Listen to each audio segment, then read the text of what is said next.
मैं अपने परिवार की इकलौती लड़की थी। जब मैं पैदा हुई तो पूरे खानदान में उत्साह का माहौल छा गया। सब कहने लगे कि घर में लक्ष्मी आई है। अब तक हमारे घर में सारे लड़के ही थे, कोई भी लड़की पैदा नहीं हुई थी और मैं अपने खानदान की पहली लड़की थी। मेरा नाम मेरी दादी ने स्वाति रखा था। जैसे ही मैं होशियार हुई, सब लोग मेरे पास आकर मेरी शादी की बातें करते थे। मुझे भी उनकी बातें बहुत अच्छी लगती थीं। जो भी आता मेरे लिए गुड़िया गुड्डे लेकर आता और मैं भी उत्सुकता में आकर उनकी शादियां कराया करती थी। मेरी दादी हर गुड़िया का नाम स्वाति रखती और खुशी खुशी मेरी गुड़िया गुड्डे की शादी में झूम झूम कर नाचती। इसी तरह के हंसी खुशी के माहौल में वक्त का पता ही नहीं चला कि वह कब पंख लगाकर उड़ गया और मैं जवान की दहलीज पर आ गई। जवान होते होते पूरे खानदान में चर्चे होने लगे कि अब स्वाति की शादी बड़े ही धूमधाम से करी जाएगी। मेरा बचपन से बड़ा अरमान था कि मेरी शादी गांव में हो, क्योंकि शहर की जिंदगी से मैं बोर हो गई थी। असल में मेरे घर में कोई लड़की तो थी नहीं और स्कूल कॉलेज में भी मेरी कोई सहेली दोस्त नहीं बनी, क्योंकि मुझे लड़कियों से दोस्ती करने की आदत ही नहीं रही थी। क्योंकि मेरे बचपन में कोई भी लड़की मेरे पास नहीं थी, सारे मेरे कॉसिन्स लड़के ही थे और मैं घर में पड़ी अकेले अकेले बोर होने लगती थी। शहर की आबोहवा तो आप सबको पता ही है। शहर क्या है, बिल्डिंग का एक जंगल है और मैं कहानियाँ भी बहुत पढ़ती थी। तो मेरा जहान ऐसा बन गया था कि मैं चाहती थी कि मेरी शादी गांव में हो जाए, ताकि गांव की खुली हवा में रहकर मैं अपनी ज़िंदगी को एंजॉय कर सकूं। और हाँ, एक और सपना था कि मेरी कोई ना कोई नंद ऐसी हो जिसकी शादी ना हुई हो, ताकि मैं शादी के बाद कम से कम एक दोस्त बना सकूं। मुझे अपनी शादी के इतने अरमान थे। मैं हमेशा से यही चाहती थी कि मैं अपने पति के साथ यहाँ जाऊंगी, वहाँ जाऊंगी, यह करूंगी, वह करूंगी। और बहुत सारे तो ऐसे अरमान थे जो मैं आपको बता भी नहीं सकती। धीरे धीरे मेरी शादी की बात चली और एक बहुत ही अच्छा रिश्ता हमारी नज़र में आ गया। मेरी दादी ने जाकर देखभाल की, मेरे भाइयों और पिताजी ने उस रिश्ते की पूछताछ की। सब कुछ समझ में आने के बाद मेरी शादी के बंधन में बांधने का टाइम आ गया। और जैसा मेरा अरमान था कि मेरी शादी गांव में हो, वह पूरा हो गया। और आखिरकार वह दिन भी आ गया जब मैं दुल्हन बनकर शहर से गांव की तरफ आ गई। शादी के कुछ दिन तो बहुत अच्छे गुजरे। हर दिन एक नया उत्साह मेरे अंदर रहता था। रोज ही लगता था कि आज कुछ नया करने को मिलेगा, कहीं नई जगह घूमने को मिलेगी, कुछ नया खाने को मिलेगा। और इसी तरह महीने 2 महीने पता ही नहीं चला। धीरे धीरे मैं उस परिवार के साथ घुल मिल गई। लेकिन जैसे जैसे मैं घुलती गई तो मुझे लगता कि यह तो बहुत ही अजीब परिवार है। हालांकि बाकी सब कुछ ठीक था, लेकिन उसके बाद भी घर के अंदर कुछ ऐसी घटनाएं होती थीं जिससे कि मैं हैरान हो जाती थी। मेरी शादी गांव में हुई थी। जब से मेरी शादी हुई थी, मेरी जिंदगी में अजीबोगरीब हादसे हो रहे थे। पहला तो यह कि मेरा पति शादी के बाद ही विदेश कमाने के लिए चला गया। अब यहाँ मेरी पहचान वाला, मुझे सहारा देने वाला कोई नहीं था, इसलिए मैं अपनी मदद अपने आप ही कर रही थी।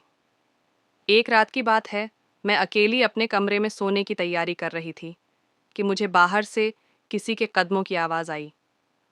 आवाज़ इतनी तेज़ थी कि मेरे दिल में एक डर सा बैठ गया। उसके बाद मुझे बिल्कुल भी नींद नहीं आ रही थी। मेरा दिल ज़ोर ज़ोर से धड़क रहा था। सुबह तक मुझे नींद नहीं आई। बाद में न जाने मेरी आंख कब लग गई।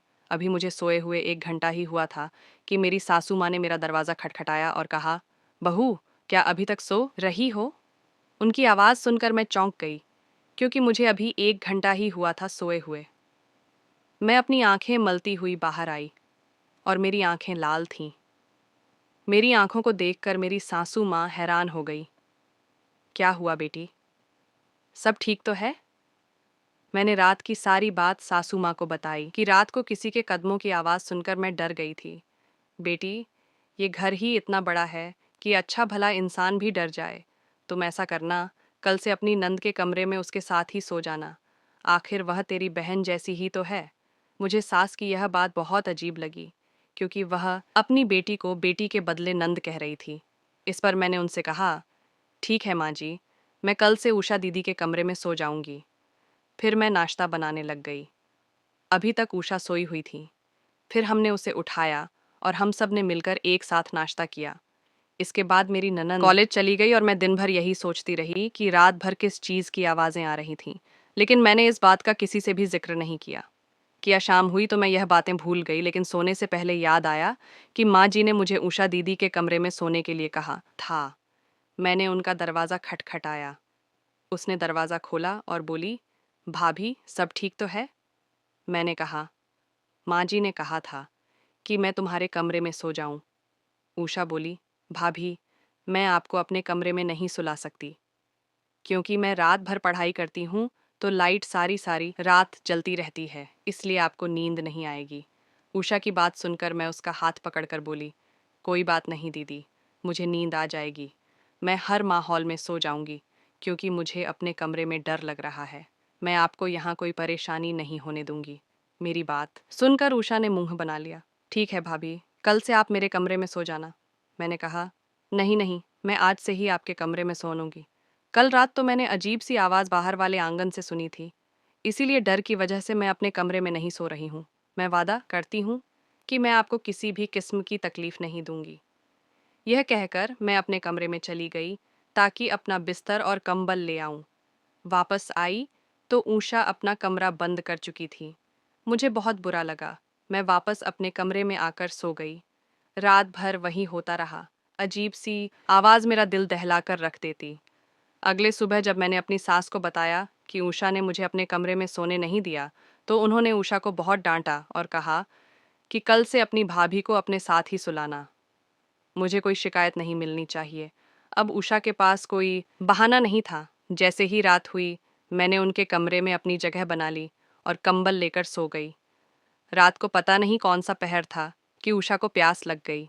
उसने मुझे जगाया और कहा कि भाभी बाहर जाकर ज़रा मुझे पानी ला दो, मुझे बहुत तेज़ प्यास लग रही है, मुझे बहुत घुटन महसूस हो रही है। ये बातें सुनकर मैं घबरा गई और कहा, क्या हुआ उषा, तुमने रात को क्या खाया था? वह बोली, तुम जाओ, जाकर मेरे लिए पानी लेकर आओ। मैं शर्मिंदा होकर उठी और पानी लेने के लिए दरवाजे से बाहर निकल गई।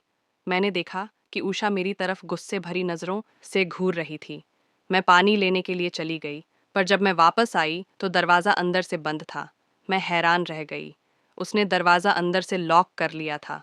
मैंने दरवाज़ा खटखटाया, पर उसने दरवाज़ा नहीं खोला। मेरी डर की वजह से जान निकल गई। रात का अंधेरा, ऊपर से घर भी इतना बड़ा था कि एक कमरे से दूसरे कमरे में जाते हुए डर लगता था। मैं 10 मिनट तक उषा के कमरे के बाहर ही खड़ी रही और उसने दरवाज़ा नहीं खोला।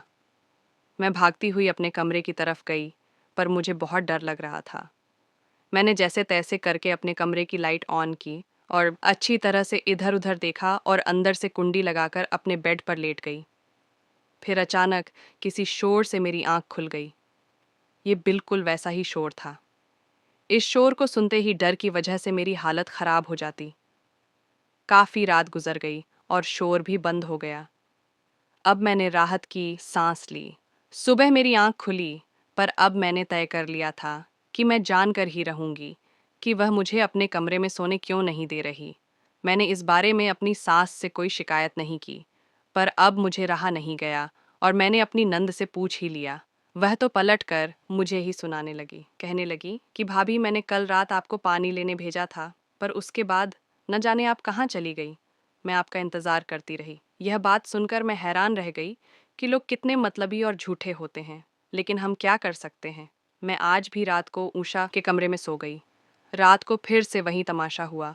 उसने मुझे पानी के लिए जगाया। मैंने उससे वादा लिया कि वह दरवाज़ा अंदर से बंद नहीं करेगी, मगर उसने फिर से वही हरकत की। दरवाज़ा अंदर से बंद कर लिया था। मुझे फिर से अपने कमरे में जाकर सोना पड़ा, पर अब मैंने सोच लिया कि अब कल से मैं पानी लेने नहीं जाऊंगी। मैंने अगली सुबह उषा से कोई शिकायत नहीं की। दिन गुजर गया और फिर रात को फिर से उसके कमरे में सो गई। रात के 2:30 बजे उसने मुझे वैसे ही जगाया और बोली, भाभी मुझे घबराहट हो रही है, मेरे लिए पानी ले आओ। पर मैंने अपनी आंखें नहीं खोली। मैंने सोने की भरपूर एक्टिंग की। उसने मुझे जगाने की बहुत कोशिश की, पर मैंने आंखें नहीं खोली। वह मुझे बार बार जगाने की बहुत कोशिश कर रही थी, पर मैं उठने वालों में से नहीं थी। फिर उसने मुझे तेज़ आवाज़ लगाई, पर मैं बिल्कुल भी नहीं जगी। उसको यकीन हो गया कि मैं गहरी नींद में सो चुकी हूँ, तो उसने अपने कमरे की अलमारी खोली, जिसकी चाबी उसके पास ही रखी हुई थी। फिर उसने अलमारी में से एक पोटली निकाली और एक नज़र मेरी तरफ देखा। फिर अपने कमरे की खिड़की खोली और बाहर छलांग लगा दी। यह देखकर मेरे तो होश उड़ गए। हे भगवान, यह लड़की रात के समय कहाँ जा रही है?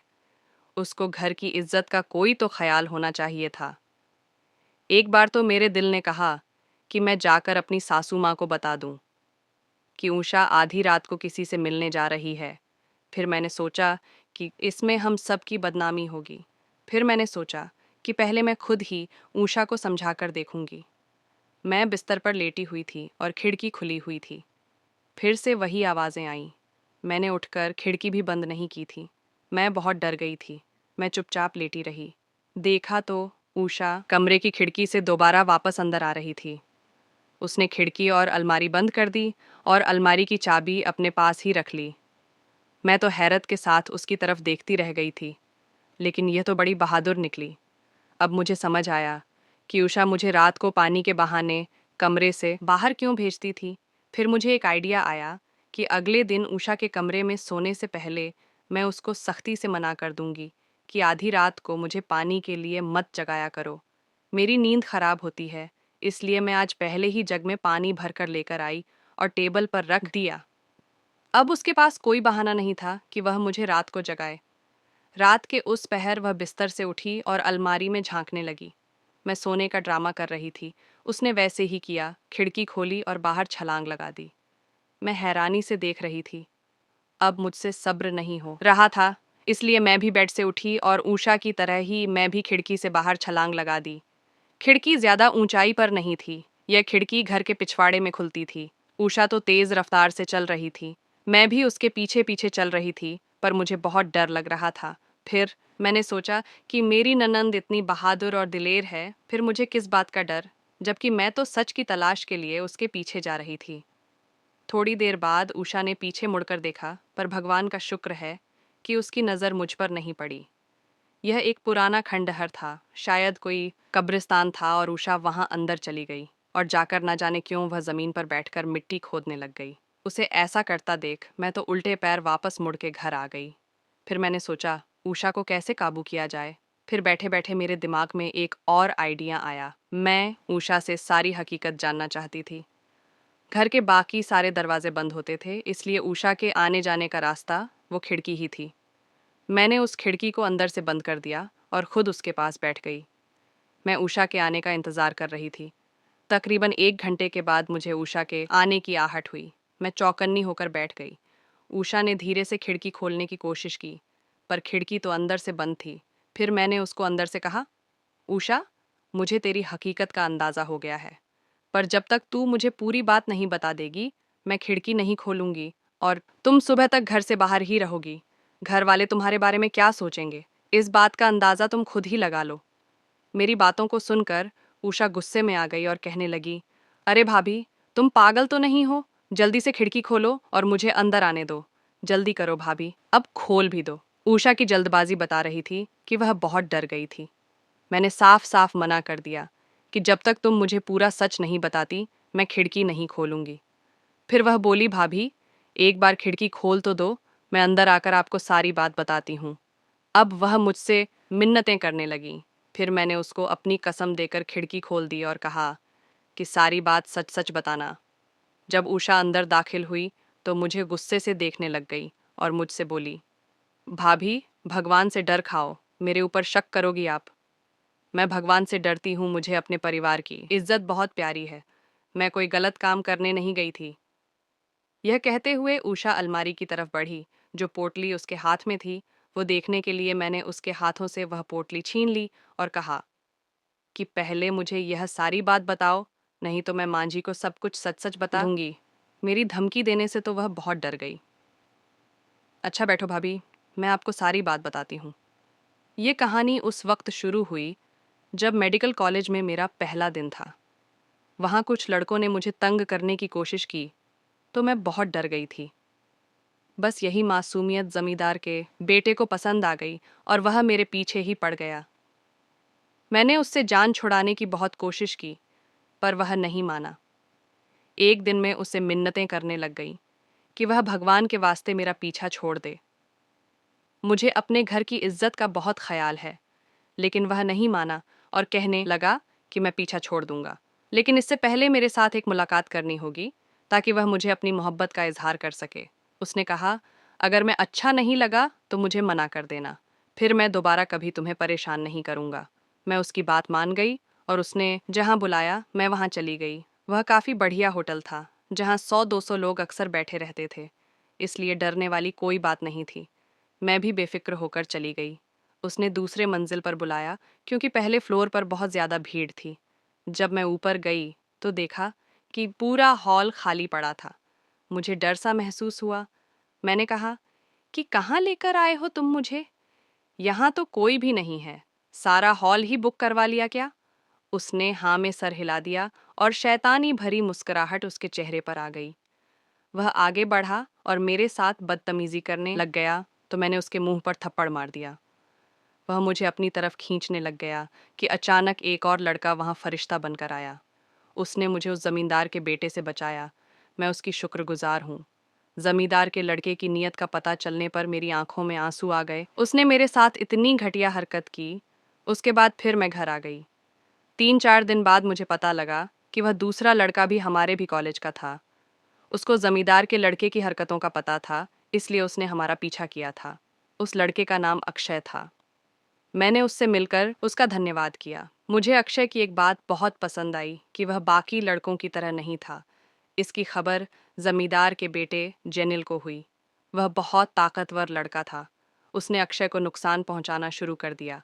मेरा बस चलता तो मैं जेनिल की जान ले लेती। ऐसा करते करते 1 साल निकल गया। अब जेनिल अपने कमीनेपन पर उतर आया।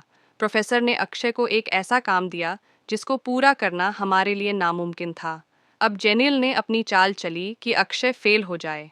प्रोफेसर ने हमें इंसानी हड्डियों का ढांचा बनाने के लिए कहा। इसके बारे में किसी को पता नहीं था कि कहाँ से मिलेगी। अक्षय ने बहुत कोशिश की, पर कॉलेज के आसपास जेनिल की बहुत चलती थी, इसलिए अक्षय की कोशिश नाकामयाब हो गई। इसीलिए मैंने उसकी मदद करने की ठान ली, क्योंकि उसने उस वक्त मेरी मदद की थी जब मैं बिल्कुल बेबस थी। फिर मैं पुरानी कब्रों की तलाश करना शुरू कर दिया। किसी ने बताया था कि कब्रिस्तान में इंसानी हड्डियां मिल जाती हैं, इसलिए मैं दिन में तो यह काम नहीं कर सकती थी, और फिर मैं दिन में वो जगह देख कर आती और रात को वहाँ जाती थी। आज कुछ आखिरी चीज़ रह गई थी जो मुझे पूरी करनी थी। अभी सारा कुछ पूरा हो गया है। उसने खुशी के साथ मुझे अपनी पोटली खोलकर दिखाई तो मैं भी देखकर हैरान रह गई और हम दोनों अपने बिस्तर पर लेट गए।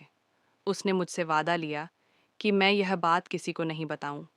अपनी नंद की पढ़ाई पूरी होने के बाद मैंने अपनी कोशिशें से उसकी शादी अक्षय के साथ करवा दी, क्योंकि जो लोग सच्ची मोहब्बत करते हैं उनके रास्ते में नहीं आना चाहिए। मेरी इस कोशिश में मेरे पति ने भी मेरा पूरा साथ दिया और हमने मिलकर दोनों की शादी करवा दी। अक्षय और उषा दोनों अपनी ज़िंदगी में आज बहुत खुश हैं। दोस्तों, हर राज के पीछे ज़रूरी नहीं कि कुछ गलत ही हो, कुछ अच्छा भी हो सकता है। दोस्तों, मैं उम्मीद करती हूँ आपको हमारी कहानी पसंद आई होगी। कहानी पसंद आई है तो वीडियो को लाइक करें, चैनल पर नए हैं तो चैनल को सब्सक्राइब करें और नोटिफिकेशन बेल को ज़रूर दबाएं ताकि अगली अपडेट सबसे पहले आपको मिले। धन्यवाद।